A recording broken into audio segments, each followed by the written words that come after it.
창세기 13장 11절에서 13절 말씀입니다. 아브라함의 선택이라는 제목입니다. 우리 다 같이 읽겠습니다. 그러므로 롯이 유다 온 지역을 택하고 동으로 옮기니 그들이 서로 떠난지라. 아브라함은 가나안 땅에 거주하였고 롯은 그 지역의 도시들에 머무르며 그 장막을 옮겨 소돔까지 이르렀더라. 소돔 사람은 여호와 앞에 악하며 큰 죄인이었더라. 아멘. 아브라함을 따라 나온 이런 혈족이 하나 있었는데 그것이 바로 롯이었습니다. 조카 롯. 아브라함을 따라 나온 사람, 그 혈족입니다. 아마 집안 전체로 보면 아브라함보다도 더 중요한 위치를 차지하고 있는 사람이 롯이었을 겁니다. 집안에 굉장히 중요한 일종의 장족하고 장손 계열 이런 것을 형성하고 있던 사람이 아마 롯이 아니었을까 싶은데요. 근데 어쨌든 롯은 아브라함을 따라와요. 아브라함이 아마 다른 누구보다도 그런 의미에서 고맙기도 하고 소중하기도 하고 자기는 망해도 자기는 없어져도 롯만은 꼭 보존시키고 싶고 구원하고 싶고 지켜주고 싶은 사람, 아마 그랬을 겁니다. 아브라함의 심정이었을 거예요. 둘이 나올 때는 두 가문이 함께 지내도 서로 각각 다른 집과 함께 지내도 별 문제가 없었어요. 그런데 이렇게 이동하는 중에 그들의 재산이 불어나서 양떼나 영시 너무 많아져서 목초지 하나로 감당하기에는 부족했습니다. 그때 아브라함에게 굉장히 중요한 선택의 기로죠. 롯을 끝까지 안고 가느냐 그렇지 않느냐 했을 때 아브라함에게 굉장히 중요한 선택을 할 수밖에 없었어요. 이제 롯도 좀 많이 자랐고, 그래서 아브라함은 롯에게 네가 선택하라. 네가 먼저 선택하면 내가 나머지를 하겠다. 네가 좌하면 내가 우할 것이고 네가 우하면 내가 좌할 것이다. 이런 선택권을 롯에게 주죠. 아마도 나중에 야곱이 삼촌 라반의 집에 가서 일하면서 아브라함과 롯이 삼촌과 조카가 됐는데요. 라반의 집에서 일하면서 이런 아브라함의 이야기를 혹시 전해 들었을지 몰라요. 이게 삼촌의 역할이다. 삼촌은 자기한테 이렇게 할 수 있다. 이런 기대를 했을지 모릅니다. 그러니까 라반은 전혀 안 그랬거든요. 그렇게 보면 그 당시 삼촌과 조카 사이라고 해서 반드시 이런 배려가 있었던 건 아니다라는 겁니다. 또 하나는 어쨌든 아브라함의 세력이 컸고 아브라함이 족장이었기 때문에 충분히 자기가 선택할 권한이 있었고 먼저 그 선택하고 나머지를 롯에게 줘도 사회적으로 지탄받는 일이 아니었습니다. 그런데 아브라함은 훨씬 더 강력한 자기 전제 기준을 가지고 롯에게 선택권을 주게 된 것은 굉장히 놀라운 거예요. 근데 뒤에 보면 아브라함이 이런 선택권을 롯에게 줄 수 있었던 것은 뭡니까? 그의 믿음이었다라는 겁니다. 하나님을 믿었기에, 단지 인간적으로 아브라함이 의로워서가 아니라 하나님을 믿었기에 이런 선택권을 줄 수 있었다는 겁니다. 세조는 조카인 단종을 죽이죠. 왕의 자리를 뺏기 위해서. 뿐만 아니라 영조는 아들이 삭도세자를 죽였습니다. 인조도 아들을 죽였다라고 이제 역사에 그렇게 평가되죠. 정확한 근거는 없지만. 그만큼 여러분 부모 자식 간에도 나눌 수 없는 것들이 있었습니다. 이 당시도 그렇게 나눈다면 이런 거예요. 그래서 만약에 우리나라 조선시대 왕조의 역사에 비교하면 조카에게 왕의 자리를 물려주고 조카에게 네가 왕을 하면 내가 신하를 하겠고 네가 신하를 선택하면 내가 왕을 할 것이다 라고 말하면서 그런 양보입니다. 이거 굉장히 통 큰 양보고요. 그 당시에 있을 수 없는 그런 통 큰 양보였습니다. 거기에 롯의 반응이 재밌죠.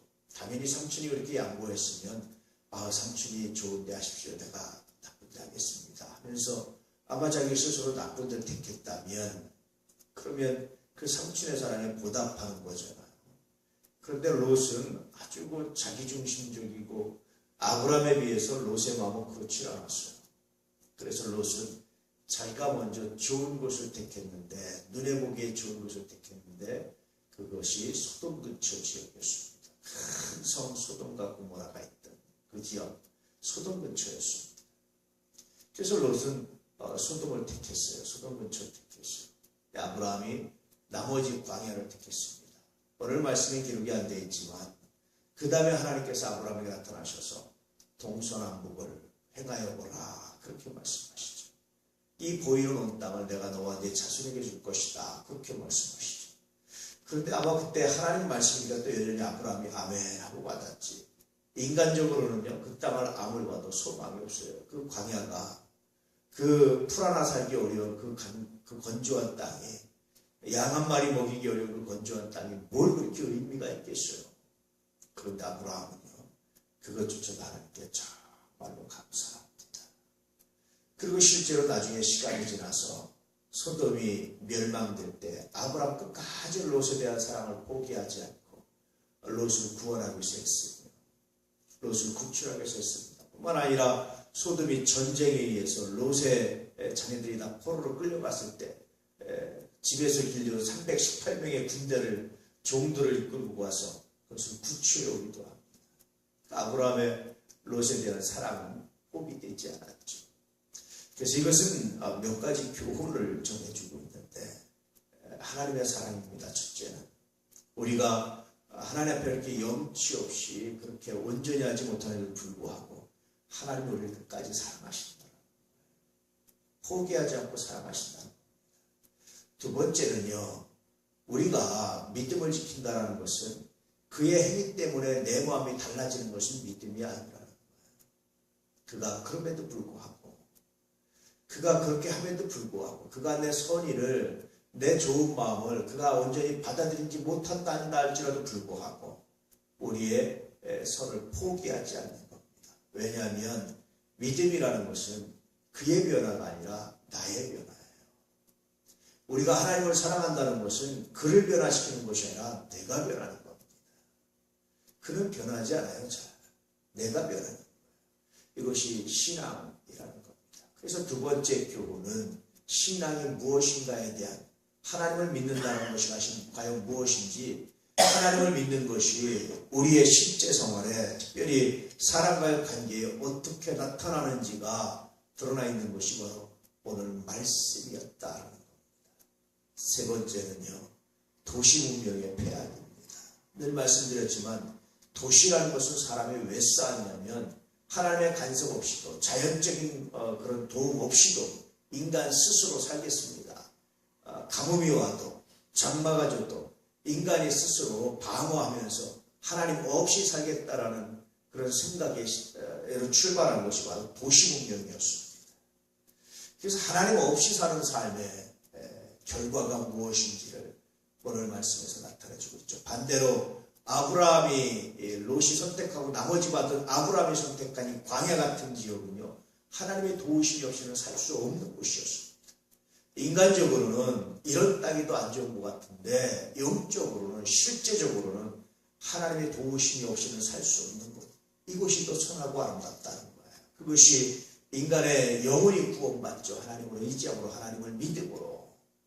뿐만 아니라 하나님께서 실제적으로 역사하시고 함께 하셔서 하나님 없이 사는 풍부함보다 훨씬 더 귀하고 아름다운 복을 주신다라고 말씀하시는 것이 오늘 말씀을 통해서 우리에게 주신 교훈이고 메시지입니다. 여러분, 예수 안 믿는 사람들 기도 안 하고도, 예수 안 믿는 사람들 예배 안 드리고도 형통한 것처럼 보입니다. 마치 도시 문명처럼. 그러나 믿음 없이 구원받는 길은 없습니다. 하나님을 의지하지 않고 마지막까지 형통한 길은 없습니다. 예수 믿는 사람들, 뭔가 하나님 앞에 온전하지 못하면 하나님께서 채찍을 하십니다. 주일성수 제대로 안 하고 채찍하시는 것이 정상입니다. 이게 하나님의 사랑입니다. 채찍하지 않으시면 하나님께 항의를 해야 됩니다. 하나님, 도대체 나를 사랑하시는 겁니까? 안 하시는 겁니까? 도대체 내 자신을 사랑하는 겁니까? 안 하는 겁니까? 도대체 나의 기업을 사랑하는 겁니까? 안 하는 겁니까? 하나님께 항의를 해야 되는 겁니다. 하나님은요, 그래서 그것이 귀찮은 듯하고 순종하지 않으면 징계를 주셔서 비를 안 주셔서 그래서 농사를 망치는 것 같지만 그것이 복이다. 그것이 구원받는 복이고 그것이 결과적인 복이다라는 것이 이스라엘 전체 역사를 통해서 나타나는 것이고요. 아브라함은 이것을 믿었기에 그 땅을 감사함으로 그리고 다시 끝까지 잘못 선택한 롯이지만 포기하지 않고 살아갈 수 있었던 이런 위대한 결단을 할 수 있었던 겁니다. 오늘 우리가 이 아브라함의 믿음을 가지고 하나님 앞에 나올 수 있게 주의 이름으로 축복합니다.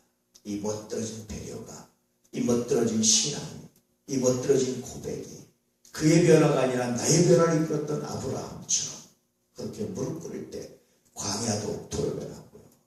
그렇게 무릎 꿇지 않으면 그렇게 비옥한 땅 소돔도 지옥으로 변하는 그런 결과가 오늘날에도 여전히 우리에게도 존재한다는 사실을 기억하시고 오늘도 진정과 신령으로 하나님께 예배드리며 최선을 다해서 하나님을 사랑하며 내가 하나님을 믿기에 그를 의지할 것이 아니라 그를 기대하는 것이 아니라 하나님을 기대하기에 오늘도 내가 말씀으로 변화되기 원합니다. 기도하며 믿음으로 나갈 수 있는 거룩한 날 되시기를 주의 이름으로 축복합니다. 기도하겠습니다.